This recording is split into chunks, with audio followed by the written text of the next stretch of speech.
5ଟି अध्यक्षों भद्रक गस्त। मुख्यमंत्री जहाँ कहती करती।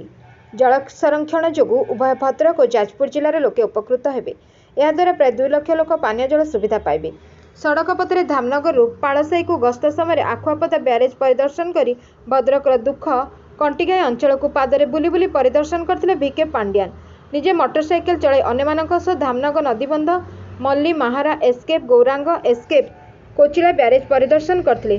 धामनगर ब्लॉक पालसाई अवस्थित इंदिरा गांधी स्मृति विज्ञान और वैषयिक डिग्री महाविद्यालय निकटस्थ पड़िया रे आयोजित साधारण सभा जोगदे कहते राज्य सरकार द्वारा प्रदान कर आर्थिक सहायता बाबद को 500 ରୁ 1000 टंका को भत्ता वृद्धि, 1200 ରୁ 2000 टंका को कलाकार भत्ता वृद्धि, युक्त 3 ओपीजी छात्र छात्री को यथाक्रमे 9000 ରୁ 10000 टंकार नुआ ओ छात्रवृत्ति, ममता योजना रे 5000 ରୁ 10000 टंका को वृद्धि, निर्माण श्रमिक पुरुषों को 10000 और महिला को 11000 सहायता, लक्ष्मी बस रे महिला और छात्र छात्री को मात्र 5 टंका भड़ा रे नियाजिबा विषय एही सभा रे सूचना प्रदान करथिले।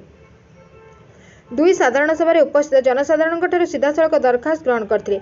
50 किलोमीटर बाइक चलाई नदीबंध बुली देखिले कार्तिक पांड्या ने प्रतिश्रुति देइचंती। भंडारीपोखरी ब्लॉक आखुआपदा आयोजित साधारण सभा जनता को उद्बोधन दे कहते एचएसजी ऋण सीमा बढ़िबा नहीं खूब शीघ्र खुशी खबर आसिबो। वर्तमान ऋण सीमा 5 लाख थिबा बेले एही सीमा बढ़िबो।